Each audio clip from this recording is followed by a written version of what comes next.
Queen of the Ring tells the life story of Mildred Burke, and given that her heyday was in the 1930s and 40s, plenty of the wrestlers depicted in it won't be familiar to even die-hard fans of today. So, did they get it right? Burke was a single mother who wowed audiences by doing something women of the time almost never did: wrestle men. She was trained in Kansas City by her future husband, Billy Wolfe, who initially instructed a man to body slam her so she would stop asking for instruction. Burke body slammed him instead, and by 1935 she started wrestling men at carnivals. Burke also wrestled women, becoming a 3-time women's champion, and for the next several years fought to work women's wrestling into the territorial promotions of the day. In the early 50s, she started her own promotion, the World Women's Wrestling Association in Los Angeles. Women can headline arenas, I know that we can. By the time she retired in 1956, she had held the NWA Women's World Championship for almost 20 years. She died of a stroke in February 1989 at age 73. Burke was posthumously inducted into the Professional Wrestling Hall of Fame in 2002 and the WWE Hall of Fame in 2016. In Queen of the Ring, she's played by Bett Rickards, who's best known for her role in the TV series Arrow. Rickards has also acted in a few films, including a supporting role in the 2015 film Brooklyn, which was nominated for a Best Picture Oscar. This won't be her first starring role either. She played the title character in 2024's Calamity Jane. Billy Wolfe took up wrestling after being drafted into the military in World War I. That career led to Missouri State title in 1923, but soon he had moved on to training women, including Burke, whom he eventually married. Wolfe was a known womanizer, and he and Burke separated in 1952, causing Burke to be frozen out of the all-powerful National Wrestling Alliance. Despite those conflicts, Wolfe did have a positive legacy in women's wrestling. He helped make it profitable and moved it beyond a sideshow act. He also created a women's tag team title and helped integrate black wrestlers into the sport. He died in 1963 at age 66. Josh Lucas plays Wolfe in the film. Lucas has played both villains and love interests throughout his career, so he fits the bill. His notable credits include American Psycho, Sweet Home Alabama, Hulk, Stealth, and most recently, The Black Demon and Blood for Dust.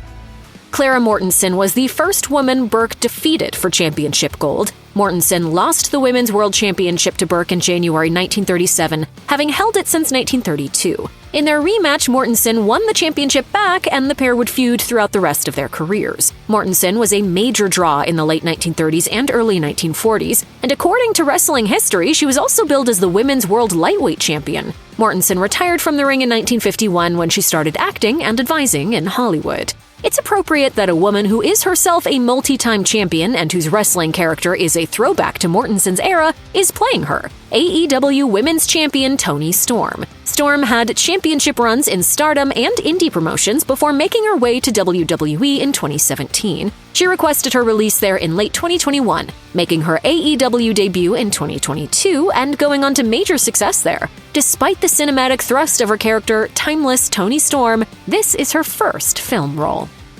It's crazy, isn't it? It's come full circle, really. It really has. June Byers was another of Burke's in-ring rivals, but when they locked up, it was personal. Byers was Billy Wolfe's daughter-in-law, and there was genuine heat between them, leading to a 1954 grudge match turned shoot fight in Atlanta. The referee was loyal to Wolfe and called the match in Byers' favor. News reports that Byers had defeated Burke led her to lose some of her prestige. Byers would become the face of women's wrestling for years afterward and was posthumously inducted into the WWE Hall of Fame in 2017.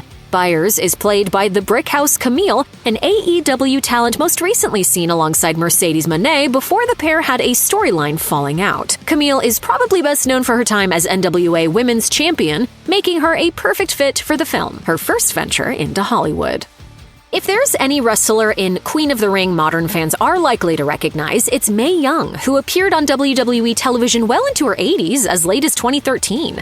While still in high school, Young approached Burke at a show in Tulsa, Oklahoma, to challenge her to a match. Burke offered up a different opponent instead, and Young defeated her in a shoot in seconds. Young quickly became a member of Burke and Wolfe's stable. She and Burke were two of the first women to travel to Japan after World War II to wrestle, and also the first women to wrestle in Canada. Francesca Eastwood, the daughter of Clint Eastwood and Frances Fisher, plays Young in the film. In addition to starring in movies including Jersey Boys, Outlaws and Angels, and Clawfoot, she appeared alongside her mother in an episode of Fargo, where they played the same character at different ages.